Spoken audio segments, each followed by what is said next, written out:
Hi, everybody. Good afternoon, good evening, and good morning, wherever you are. Thank you very much for joining the Boardroom Club today to our AI Summit, featuring executives from top tech companies revolutionizing the world as we speak. My name is Yossi Garmazi. I just graduated with MBA from Cornell University, and I'm joined here also by a former classmate of mine and a good friend, Farid Gujayev. Farid. Hey everyone, glad to be here. So today we are fortunate enough to interview none other than Tamar Yehoshua, President of Product and Technology at Glean, a company that leverages cutting-edge AI to transform enterprise search by helping employees instantly find and understand information they need across all workplace tools in one unified secure platform. Before Glean, Tamar was also the Chief Product Officer at Slack, leading the company product development as the company scaled 10x in revenue, went public, and got acquired ultimately by Salesforce for almost $28 billion. She also worked on other top tech companies like Google and Amazon and was a venture partner at IVP, but we will get to it later on. So Tamar, thank you so much for joining us today. Thank you for having me. Yeah, so Tamar, I thought to start with the easiest question. What led you to the tech world in the first place? When I did my undergraduate degree in math, and then I had no idea what I wanted to do. So it was kind of like, well, this tech thing seems interesting. I like to program. So it was just like a lot of things in life. It was kind of arbitrary. It was before tech was a really big thing. And I actually went to the Hebrew University in Jerusalem for my master's in computer science, which was a much more theoretical bent to the master's. But I just loved technology. I loved being given a problem and trying to solve it. Amazing. And you went on to be very successful, specifically in the product development side at the tech world. But what interesting about product roles is that you often need to ask what will make someone press on this button and use this product. So I was just wondering, how do you think your early roles help you develop this kind of empathy and intuition?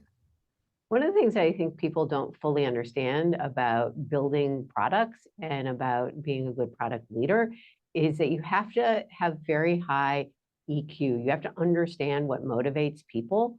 So good product leaders have an intuition about people and what drives them. And when you're building products, you have to be able to put yourself in the shoes of users.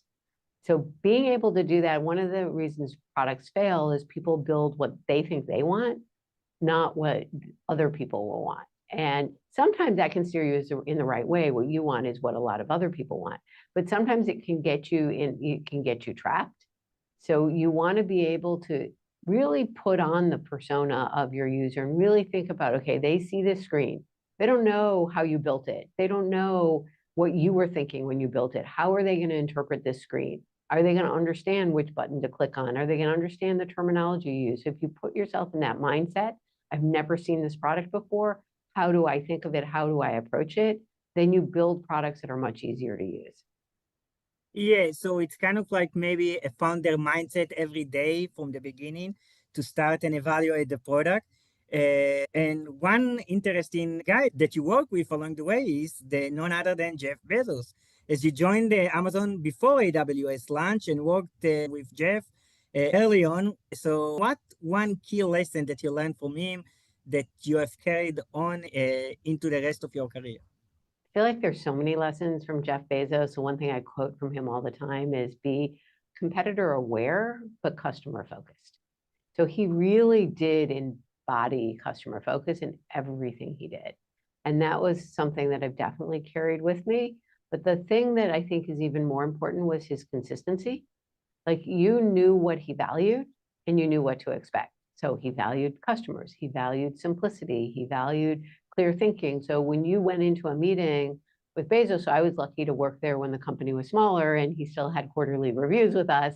And like then as the company got bigger, it was like very hard to get a review with Bezos, but he had this consistency of principles that you always could anticipate what he was going to say because his principles were so consistent. Like he hated icons.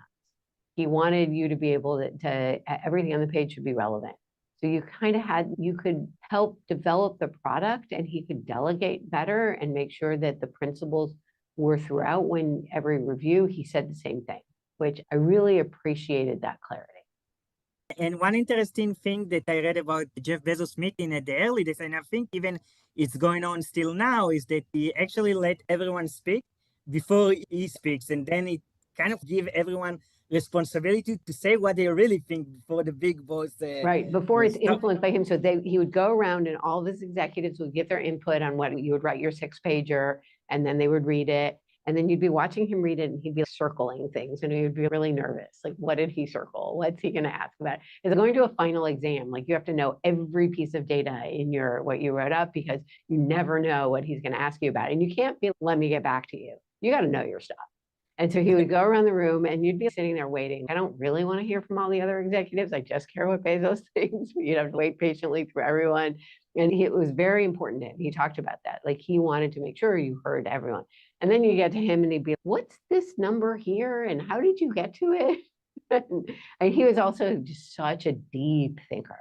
And he would remember what you said in the previous review. Like, that intensity and that level of rigor was incredible. Yeah, definitely someone that we look up to, and a super successful individual indeed.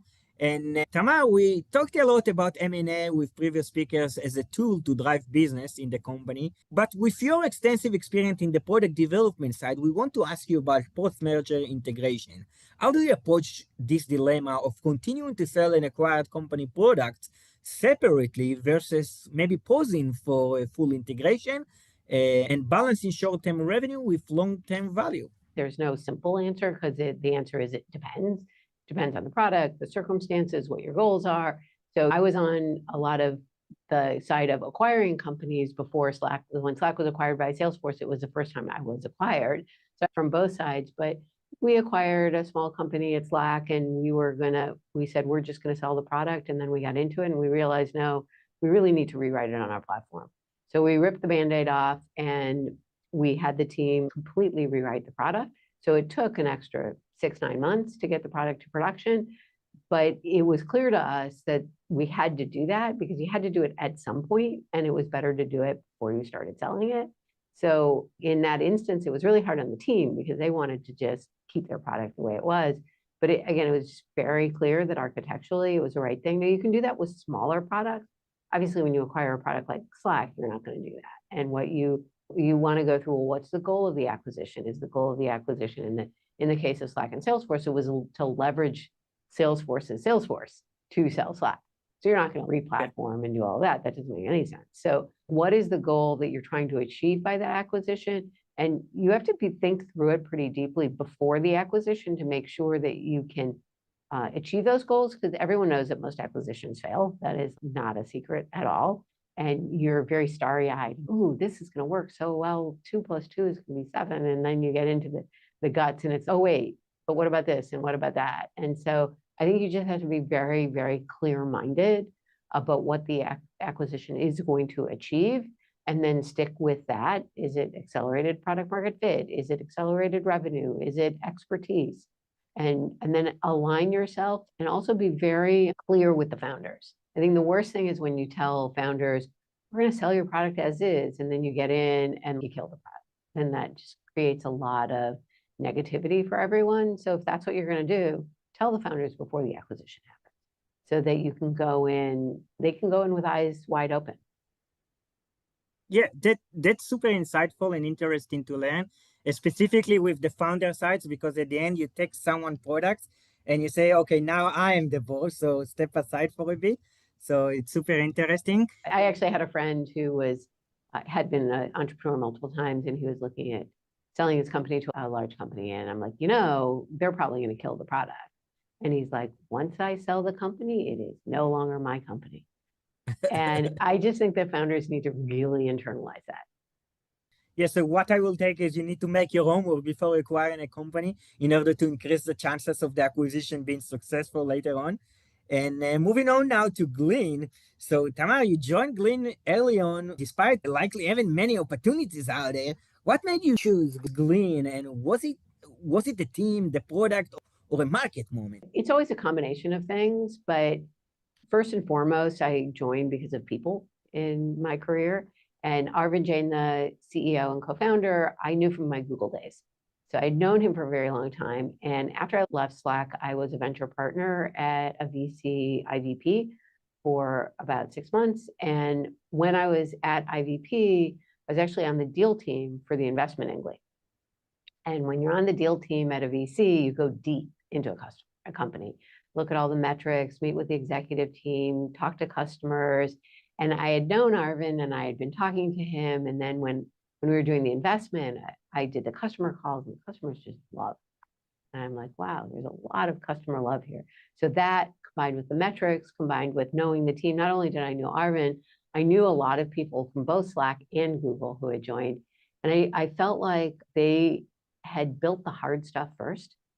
So they spent time building the deep technology. And so they were ready for the AI wave. This was not a wrapper around one of the foundation models. And so I just felt like that technological edge was there. And because I actually personally knew the engineers, I knew the quality of the engineers that were there. And that really excited me. One actually fascinating thing related to that is that I read that one bold decision was hiring 100 people before even generating $1 single of revenue.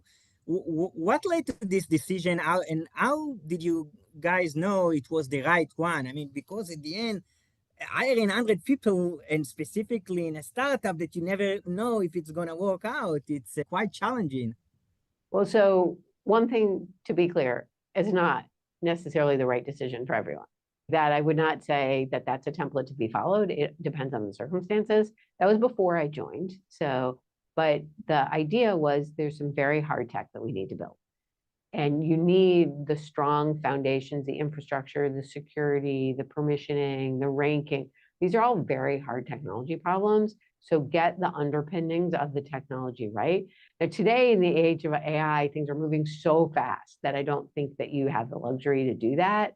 But they were building enterprise search, and there was nobody else doing enterprise search at the time. And everyone was, why would I build enterprise search? So they had no competitors when they came out with enterprise search initially. It was kind of green field until AI came along. And then, Glean transitioned from being enterprise search to being a work AI platform. And then you have to start moving much, much, much, much faster.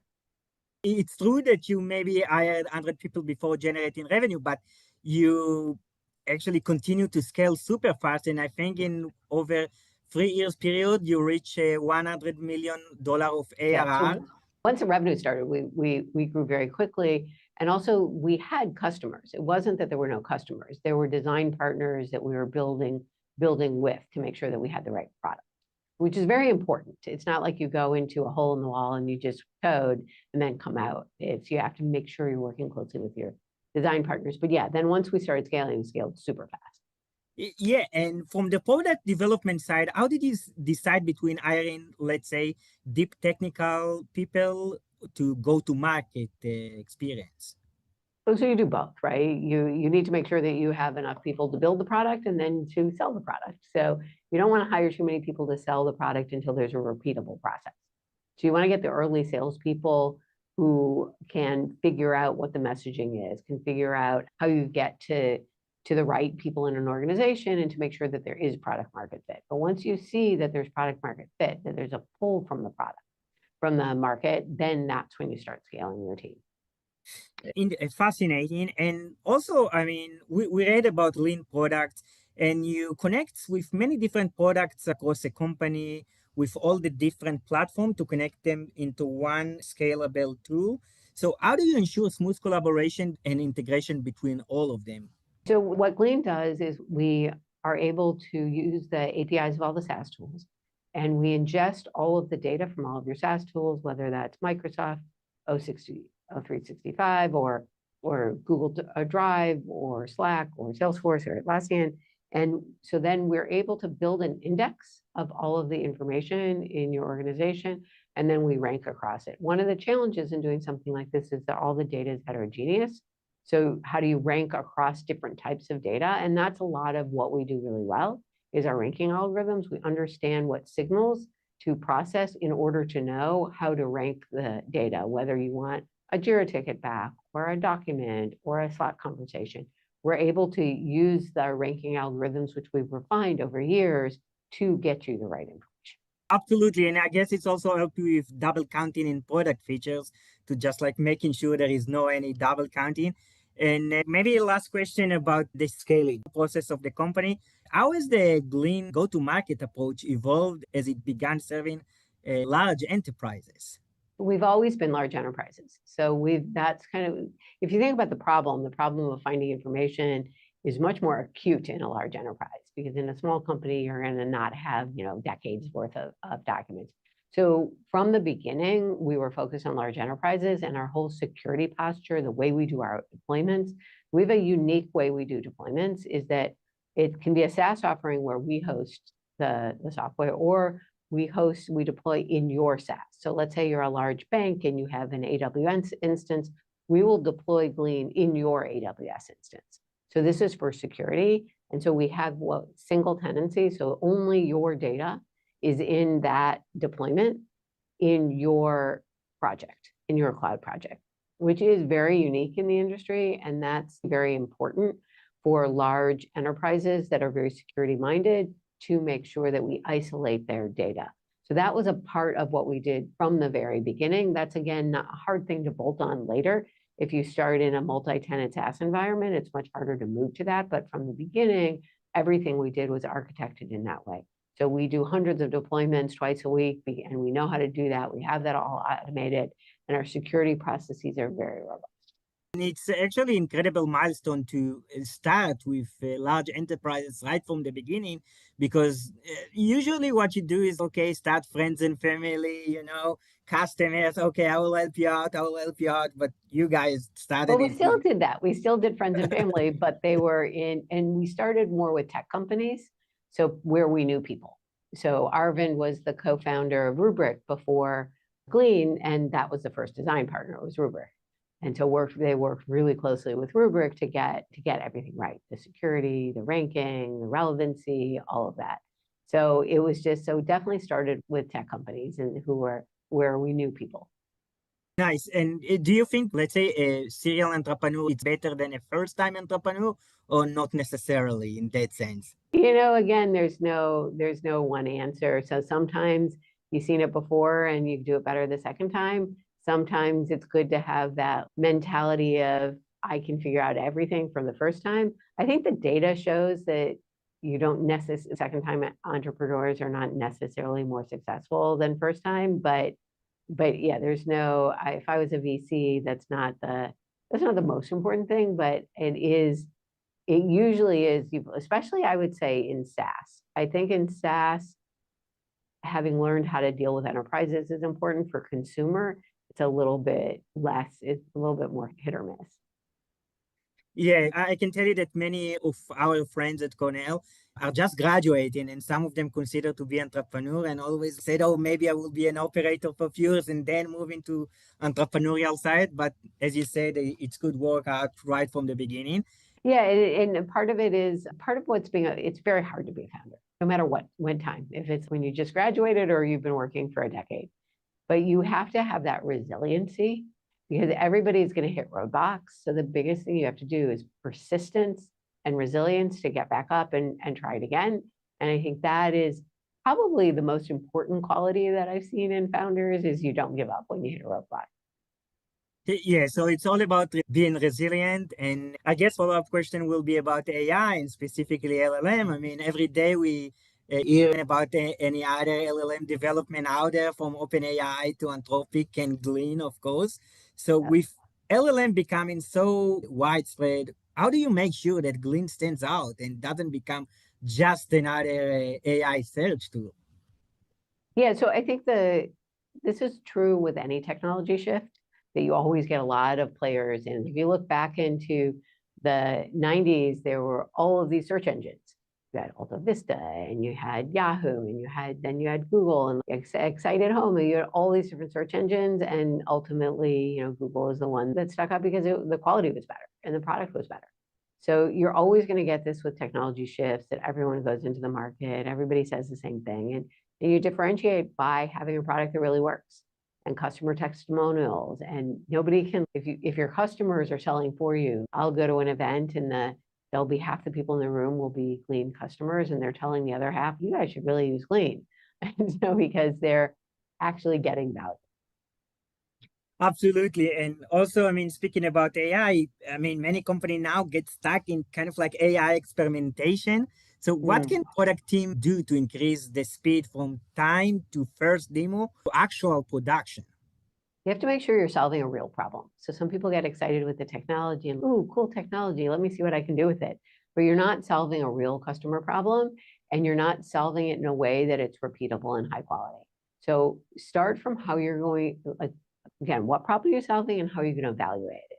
If you can't evaluate whether something is working or not, then how are you going to know if you can solve it? How are you going to know if you can productize it? So eval is becoming more and more important in AI to have robust evaluation, have use cases, making sure that it is going to work for what you're doing and that you have a way of doing that.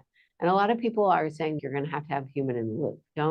Don't assume that you can just press a button and never look at it. Architect it in a way that you can evaluate it. Just if you hire a bunch of interns, you're not going to say, go do this work and I'm never going to look at it. You're going to say, go do this work, bring it to me, I'll give you feedback, then I'll see if it's the right thing. So in a way, think of your AI as an army of interns and how would you manage them? And so have those checks and balances for the AI in the same way you would with junior employees who you haven't trained yet. Yeah, that makes sense. And if you look also in the news, a lot of companies got excited by AI agents. But what hype versus what's real? What are the BS buzzwords to ignore? So first of all, what is an agent? And everybody's using the word agent and people have different definitions. So in my mind, an agent it's a workflow that you use an LLM to plan that workflow. And then you have multiple phases, which could be multiple calls to the LLM, calls to tools, which can be internal to your system or external. Glean Search can be a tool in an agent. You can call Jira to create a ticket as a tool. And then you have actions. And actions is actually not just reading and getting information, but taking action, sending an email, writing a document, updating a Salesforce record. Those are all actions. So an agent has multiple steps that take action on, it could be on your behalf. So that's kind of how I think about an agent, but everybody is calling everything an agent today. So I think you need to unpack what people are saying and unpack to when they say, oh, I have an agent workflow, I have this or that, say, well, what exactly does it do? How do you define it? How do you call it? How do you create it? How do you evaluate? How do you observe its functionality? Where do I use it in my workflow? So you just need to get to that next level of detail. Say, how are you using it in your company? What is working? What are the success stories? How did you measure the value? I think that's what you constantly need to do is peel back the onion to get more and more information to decide if something is actually working. Yeah, absolutely. And Tamar, one last question for myself before we moving on to Farid. Do AI agents genuinely deliver value, and where are many of them falling short? Oh, I think that agents are absolutely delivering value. I think some are very oversold, but I think they're also undersold. I think the quality of LLMs today already can do so much more than people are using them for. I think LLMs are going to improve a lot and they're going to be able to do a lot more. But even today, I don't think that companies and people are getting full leverage. I want to give you an example. So we recently hired a new PM at Glean to be in charge of APIs. And I had my first one-on-one with him. He had been here about 2 weeks, and he said he built an agent using Glean to go and look at all the gone recordings of all the calls, the sales calls, with all of our customers over the last year, and to find when our customers talked about our APIs. And what were they requesting a feature? Were they happy? Were they unhappy? And then every feature that was requested did appear more than once, and who was a person at Glean who knew the most about that feature. He ran it, took 5-6 minutes to run. And he said the information that he gathered from that at any other company would have taken him quarters to get this level of depth of information. And he got it immediately. And like, this is a game changer. How many people in the industry are using tools already out there today to do things like this? There's so many examples of things like this that really change how people work. So I think there's just so much headway to use the tools that we already have to do our jobs so much better. And it's actually interesting because it could take us to another sphere of innovation that we didn't even anticipate it before. And a funny thing, we actually interview Amit Bendov, the CEO and founder of Gong, a few Yeah. weeks ago, and we just published the interview, and it was fascinating because we also had the sales class. Our final was to pitch Gone product to each other. So Oh, that's awesome. Well, we're big Gong customers. yeah, for sure. And Tamar, thank you so much for answering all of my questions. It was super insightful. I learned a lot from you. And Farid is also has a great question to ask you. So Farid, without further ado, the floor is yours. Thank Awesome. you. So, Tamar, we've already discussed what are the AI agents. Let's talk about the hot topic that is the AI agent strategy at Glean. Congratulations on the recent introduction of Glean Agents. Can you break down what Glean Agents are and why it's a big deal for enterprises? Absolutely. So we've actually had agents in Glean for a while. We just didn't call them agents. It was before the agent buzzword, but we created something called Glean Apps. And a Glean app is very similar. It's like you get a corpus of knowledge and you can ask questions to that corpus of knowledge and you can take action. And then we also had advanced prompts, which are multi-step prompts. So what we did is we combined all that functionality into agents and created an agent builder. So an agent, you can create an agent now. You can go and you have two interfaces. One is through natural language. And you just put in natural language what you want to do. Like this example I gave you, you could say, listen to all the Gong calls, analyze them, this, and then put an output in a spreadsheet.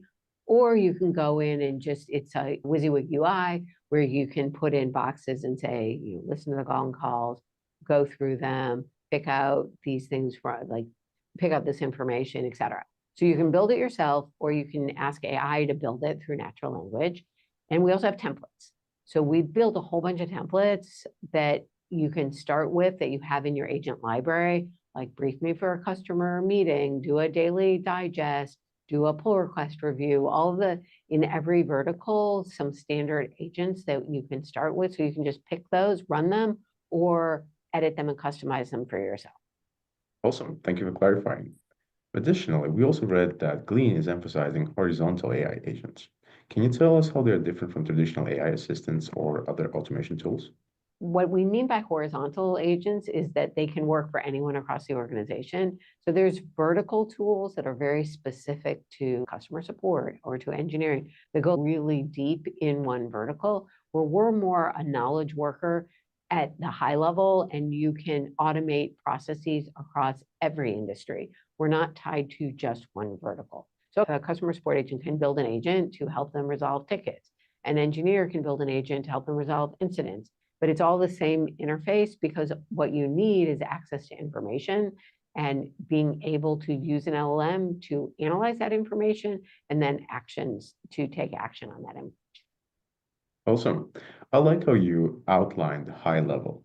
I know you're empowering non-developers. You're making it possible for anyone, not just developers, to build AI agents. How does that actually work? Can an average employee with no technical expertise really create something useful? Absolutely. It's all no code. To caveat, we also launched an agent API. So if you are a developer, you can use our APIs if that's what you want to do, because a lot of people want to use the APIs. So we have APIs for search, for chat, and now for agents that we launched. But if you're not a developer, you can use the agent builder, and the agent builder is a full GUI that you don't have to be technical at all. I think one of the things is with AI, you do have to have some understanding of what the AI is to understand the scope of what you can do. But this is why we launched the template library, so that if you're not sure, you go in and can I do this? Can't I do this? You can go to the template library and you can look at the customer briefing template, which is, oh, I can build an agent for that. And then you can just run that. And the other thing you can do is in an organization, you can create agents and share them. So let's say Yossi's really good at building agents, but you're not as good. Yossi can build it and share it with you, or vice versa. So there can be a PM in the team who's really good at building these agents. They go and build a bunch of them, then they share them with the whole PM team. And then anybody in the team can find them and use them. Because we do find that it's a small percentage of an organization that's really good at building sponsor agents, and that it really helps that way. It's just like any product, you have a small percentage of creators and a lot of people who use it. So we've architected the tool in such a way to enable that. This is definitely transforming the industries, as we know. And you're right, US is definitely way better at this than I No. am. Shifting gears, let's talk about careers. We're all MBAs and we have thousands of MBAs tuning in to listen to our calls. I wanted to ask you, You've had a very successful career, but your moves going from Amazon to Google to Slack and then to Glean were not very obvious or traditional ones. How do you think about taking risks and reinventing yourselves along the way? It's funny, there's been many moves I made in my career that people look at me cross-eyed, what are you doing? And so and I don't do that intentionally. I usually follow people is the primary thing, because you learn from the people around you. Even if the company fails, if you work with people who are the best at their trade, you learn from them and you take that knowledge with you wherever you go. So one is people and two is technology and paradigm shifts. Again, in 1999, I went to a web startup because there was this new thing that was happening, and I had been at Intel for 6 years, and I was, okay, I can stay here, but then in 5 years, there's going to be all these people with experience in the internet who are now experienced, and I won't be. But if I go now, I can go with no experience, because you're learning that the same attitude with AI, that when AI started, nobody had the experience, or very few people. So if there is a major shift going on, you want to leverage that shift. Going to Slack, it was messaging. Messaging was big in the consumer, but it was only just starting in the enterprise. So you want to catch these shifts, and then you want to follow people who you can learn from, whatever it is that you want to learn. And I think you have to be careful that you don't always have to learn what are gaps for you. You can learn and improve what you're good at. That sometimes if you're not good at something, that's okay, but really be very, very good at what you're good at. We're all definitely in the middle of the shift, and many of us are actually looking for a new job, if not pivoting into new industries. Do you have any advice for choosing a company early in your career? No, I get that question a lot. Should I go to a startup? Should I go to a big company? And there's no right or wrong answer. And that's why I say no. It's like you can do really well by going to a startup. You can do really well by going to a big company. Some people go to big companies so you learn the processes, go to a startup so you learn flexibility and you can wear lots of hats. So I think what's important is to work in different types of settings. When you're young and you're just getting your experience, try different things. Try the startup, try the big company. Which order you do it in doesn't really matter. But you want to get all these different experiences under your belt so that you know what you can do. And if you go to a startup, make sure you go in thinking it may fail, because it probably will, because most startups fail. But if it fails and you're there for a year or two, what will you have learned and taken away? And is that worth it? And so and also in a big company, each team is really different. Look at Google. There are different cultures in the different product areas. You can have one team with one manager, another team with another manager, and learn so many different things. Be cautious if you're going to a big company that you understand the team and the manager and the peers, so that you're landing in a place where you can grow, because they're not all the same. Your advice change in this current tough market condition? It's so hard to predict, because most of the AI companies are going to go away but they might get consolidated and get bought by another company. But when you have these technology shifts, that is what happens. So it's no different than what normally happens with technology shifts. A lot of people rush to the new technology, and a lot of them don't make it. But most of them get acqui-hired of some sort or another, if the team is a good, high quality team. So it goes back to, who do you want to work with? And even the big companies are laying off people more than they used to. But a lot of people are saying that I talk to are saying that they want to hire new grads, because new grads are more immersed in the AI and the prompting and the tools than people who have been in the industry for a while. So I would say that make sure you're using every product out there, like all the AI tools every time. Like Gemini just launched a whole bunch of stuff at Google I/O. Make sure you try every single one. There's so many coding tools. Try them all. Have an opinion. What's better? What's not? Try the prototyping tools. What's working? How would you integrate that? Like, be the best versed in all of these tools so you can bring that to a company, because a company that's been around for a while, in my job, I just don't have time. You don't have time when you're in a full-time job and have to deliver stuff to be trying out all these things. And you hire a new grad who's tried them all out and brings that energy and enthusiasm to wherever you go, hugely beneficial. Thank you for sharing that. And sincere recommendation for our listeners, use Glean. It's awesome. And the last question I have is, you've changed careers and jobs so many times. Was there a mentor that profoundly influenced your life decisions and career choices? I would say different people at different points in my career. Throughout, it's probably my partner and my kids. It's funny, my kids now give me advice on my career. I give them advice. It's wonderful. But it's, that's your family is your consistency throughout. But then at each point, I've learned from different people. Like one person that really stands out is Stuart Butterfield, the founder and CEO of Slack. I just learned so much about building products from him. But there's been different people at each point, and I think that's added a lot of richness. You also want to try and keep in touch with people along the way, because it goes both ways. People I've managed, you learn from as well. And so you kind of, it's very reciprocal. So you want to just maintain these relationships as you move from company to company. Awesome. Well, Tamar, thank you so much. You're great at explaining the tough technical things and simplifying it for us. I really learned a lot from you. Yossi, on to you. Yes, so Tamar, last question for myself, and maybe the most interesting one for me at least. What is your favorite movie? What is my favorite movie? I'm really a musical buff.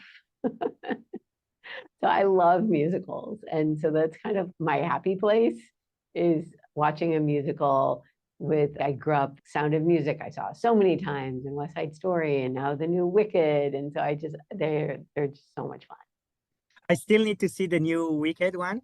Definitely say something I need to watch. And Sounds of Music, I think you mentioned. I mean, that's like such an old movie, but it's such yeah. This one, actually, my parents always tell me, you got to watch it, but it's a great one indeed. So, Amar, thank you so much for joining us today. We learned so much from you, from all the product side and career advice, and just like speaking of all the tech trends that's going on. I mean, it's shifting every day, and we learned so much from this one. So thank you so much. And for everybody else in the audience, stay tuned. We have another batch of entrepreneurs and visionaries that they're going to join us, like the founder and CEO of Sentinel One, founder of Sneak and Tessel, CEO and founder of KL. So stay tuned, and thank you for joining us. Thank you for Thank having you me. so much. Thank you so much. Bye-bye.